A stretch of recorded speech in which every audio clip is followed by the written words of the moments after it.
Programang ito ay rated SPG. Striktong patnubay at gabay ng magulang ang kailangan. Maaaring may masiselang tema, lengguwahe, karahasan, sexual, horror o droga na hindi angkop sa mga bata.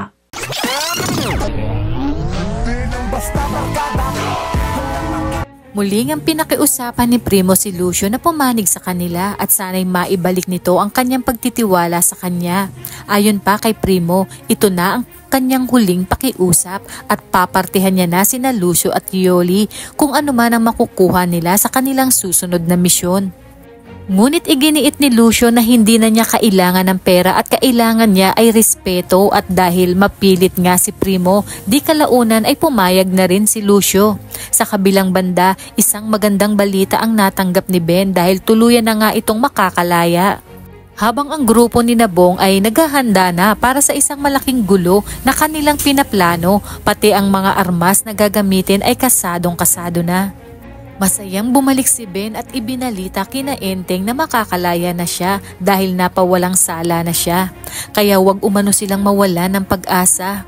Napansin niya na nga na malungkot si Tanggol kaya iminungkahi ni Ben na kausapin ni Enteng dahil walang ibang makakapitan si Tanggol kundi sila. Nagkwento na rin si Bubble sa kanyang mga kaibigan sa kanilang pinagdaanan ni Tanggol. Nakita niya daw kung gaano kabuti ang kalooban ni Tanggol hanggang sa pagtakas nila kay Mokang at kung paanong namatay ang babaeng pinakamamahal ni Tanggol. Kaya ramdam niya kung paanong nadurog ang puso ni Tanggol. Sinubukang lapitan ni Enteng si Tanggol at tinanong kung pwede na itong makausap dahil kinakabahan na siya at nag-aalala ang mga tropa nila. Dito na sinabi ni Tanggol na pinuntahan niya si Mokang ngunit wala na umano si Mokang at patay na ito. Na siya namang ikinagulat ni Ben at ng buong tropa. Ayon pa kay Tanggol na kasalanan niya umano ang lahat dahil tinangka niyang iligtas si Mokang pero hinabol sila ng asawa nito kaya't hindi niya nailigtas si Mokang.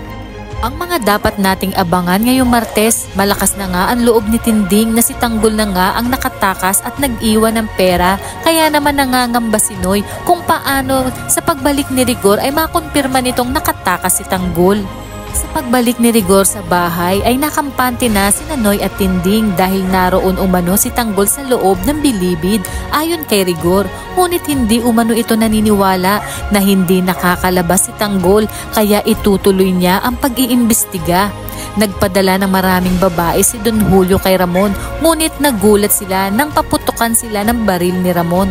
Lugmok na lugmok nga si Ramon kaya sinabi ni David na ituloy na lang ito ni Ramon nang tuluyan ng masira ang buhay ni Ramon nang sa gayon mapabilis ang pagkamkam niya sa mga kayamanan ng mga Montenegro. Kaya naman kung bago ka pa lang sa aking channel ay mag-subscribe ka na at i-click mo na rin ang bell icon para updated ka sa pinakahuling kaganapan sa paborito mong teleserye, ang FPJ's Batang Quiapo. Hanggang sa muli, salamat!